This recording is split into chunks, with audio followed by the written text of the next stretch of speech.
há poucos temas mais polêmicos do que o debate sobre a legalização da maconha. Para boa parte da população, legalizar a maconha é o equivalente a incentivar o vício e financiar o tráfico. Mas o fato é que a cada ano mais e mais pessoas passam a enxergar a ilegalidade da maconha como um tabu a ser quebrado. Porém, a questão é um tanto mais complicada do que simplesmente romper um tabu. Para ajudarmos você a decidir e entender por si só se a legalização da maconha é boa ou má ideia, vamos conferir como a maconha se tornou ilegal e os pontos a favor e contra a sua legalização. Eu sou Pedro Rodrigues, sejam bem-vindos ao Manual do Brasil.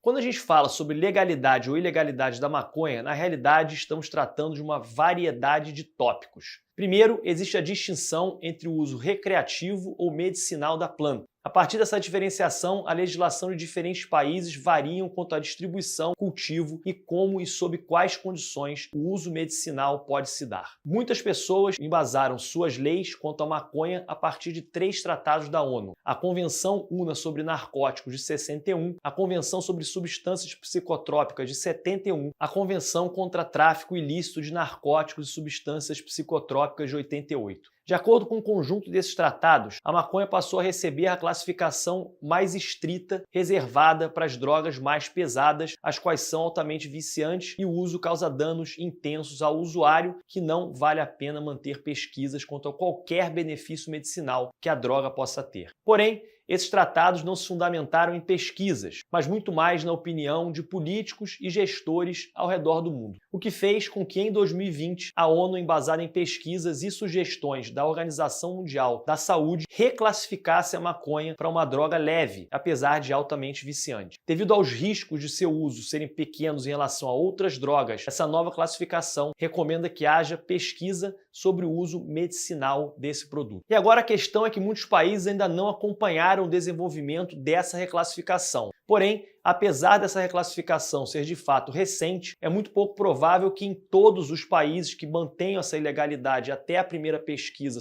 medicinal sobre a maconha não se tenha ouvido de debates e pesquisas anteriores à reclassificação, apontando para a maconha como uma droga relativamente menos perigosa. De todo modo, a gente tem a partir dessa reclassificação 3 tipos de países quanto à criminalização da maconha. Países como o Canadá, que legalizaram a maconha mesmo para uso recreativo, países como o Brasil, que legalizaram a maconha somente para uso medicinal, e basicamente a maioria dos países do mundo que não legalizaram a maconha nem para uso recreativo, nem para o uso medicinal. Talvez a proporção de países que legalizem o uso medicinal vá aumentando com o tempo. Isso porque após a reclassificação da ONU, mas só o tempo vai nos dizer se isso vai ser uma verdade. Mas o interessante é que em grande parte da ilegalidade da maconha ao redor do mundo é embasada mais em opiniões do que em pesquisas sobre o seu uso, e muito menos sobre as consequências sociais. Eu não estou aqui afirmando que é um consenso absoluto entre especialistas das mais diferentes áreas de que a maconha seja inofensiva individual e socialmente, mas, no grosso, a ilegalidade da erva não é lá muito bem embasada tecnicamente, sendo mais uma questão social do que de cada nação. Como eu disse, mesmo os 3 tratados da ONU originalmente não eram bem embasados. Então, de certo modo, os defensores da legalização têm um ponto importante. Em grande parte, o fato da maconha ser ilegal se deve a um tabu, muito mais do que a um fato científico. Mas como e quando começou esse tabu? Afinal, a maconha não foi sempre ilegal. E é mesmo só um tabu que a mantém ilegal? Não há nenhum bom motivo para manter o limite do uso da maconha somente como medicinal? Já respondo essas perguntas, mas antes, se essa é a sua primeira vez aqui no nosso canal, não deixa de se inscrever apertando esse botão vermelho aqui embaixo, para você não correr o risco de perder os próximos vídeos que a gente ainda vai lançar. Já aperta o sininho. No Brasil, a maconha foi trazida por escravos africanos ao longo do século XVI e XVII. Já no século XVII, seu uso estava disseminado e, além disso, indígenas já haviam começado a plantar maconha aqui para seu consumo.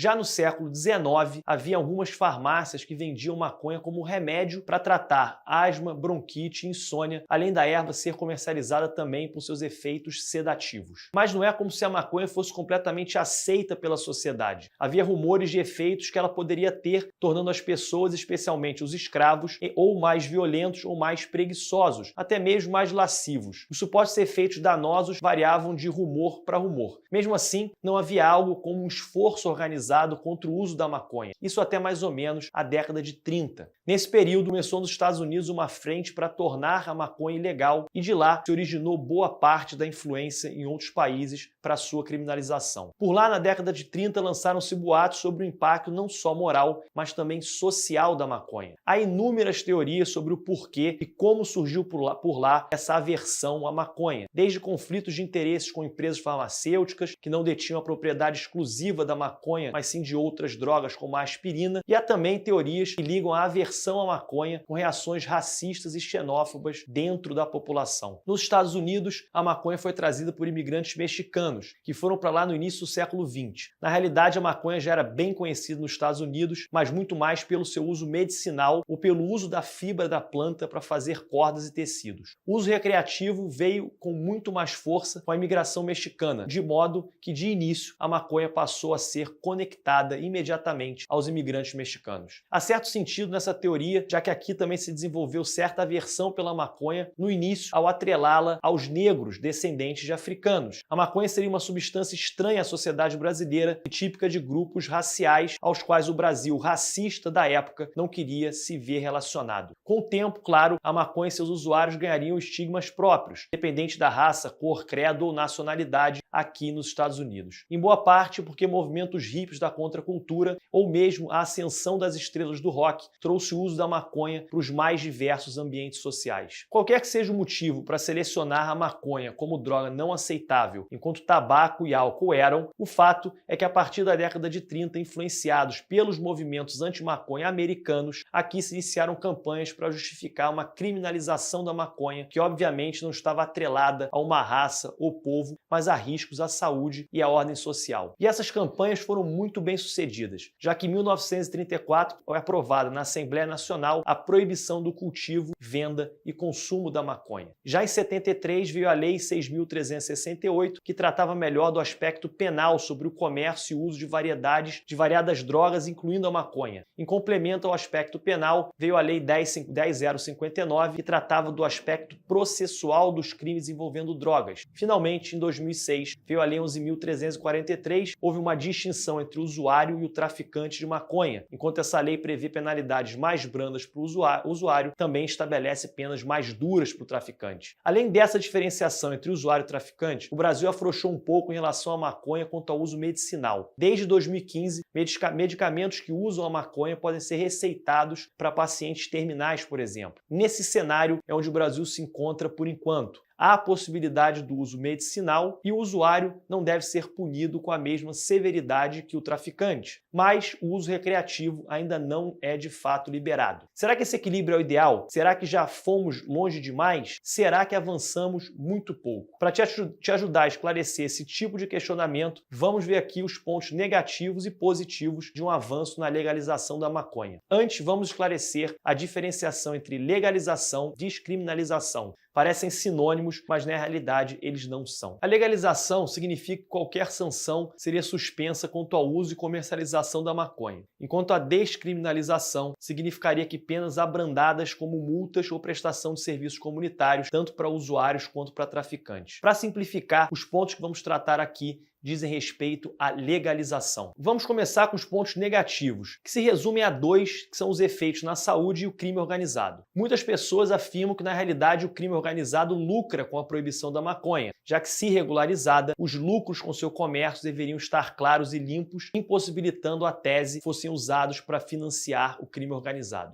Essa linha de pensamento não está totalmente equivocada e faz muito sentido na realidade. Porém, ainda que a maconha seja a droga ilícita mais consumida do Brasil, o crime organizado ainda pode se beneficiar da venda de outras substâncias ilícitas. Apesar de provavelmente causar certo impacto, a legalização da maconha não é a chave para enfraquecer o crime organizado. Em relação aos impactos na saúde, há diversos estudos que comprovam que a maconha não é 100% inofensiva. Seu uso pode causar transtornos comportamentais, como potencializar a síndrome do desânimo, alterações cerebrais, doenças pulmonares e, é claro, a dependência, que por si só é um problema para a pessoa e para quem esteja à sua volta. Por outro lado, os defensores da legalização, em primeiro lugar, está o fato da maconha trazer riscos à saúde, mas nesse sentido o tabaco e o álcool também. E não é só isso, dietas com muito açúcar ou muita gordura também trazem riscos à saúde. Onde está o limite, onde o Estado pode determinar em nome do indivíduo o que ele pode consumir e como? Não seria mais o caso de educação do que de proibição? Em outro ponto, aos custos da proibição. De acordo com o relatório Tiro no Pé de 2021, feito pelo Centro de Estudos de Segurança e Cidadania, a guerra às drogas é ineficiente, danosa e custosa. Usando dados do sistema de justiça nos estados de São Paulo e Rio de Janeiro, o relatório chegou à conclusão que os resultados para os custos dessa guerra simplesmente não valem a pena. Os resultados são que as cadeias de comando do tráfico nunca são atingidas fortemente e, para um impacto não tão relevante, um custo em São Paulo e no Rio de Janeiro chegam a mais de 5 bilhões de reais por ano. E não é só isso, o custo social também não faz valer a pena a guerra às drogas, já que reforça a violência policial e o encarceramento em massa. Para se ter uma ideia, tamanho desse efeito, a Lei 11.343, que tinha por função aliviar a pena para o usuário, acabou tendo uma outra consequência. Ela permite ao judiciário que presuma automaticamente que qualquer vendedor de droga representa o crime organizado, o que faz com que as penas para esses pequenos traficantes, muitas vezes mal relacionados com o crime organizado, pegassem penas bem maiores. Como resultado, de 2016, ano da lei, até 2017, a população carcerária brasileira foi de 400 mil pessoas para 725 mil, sendo desses 725 mil, 30% presos provisórios, ou seja, sem condenação.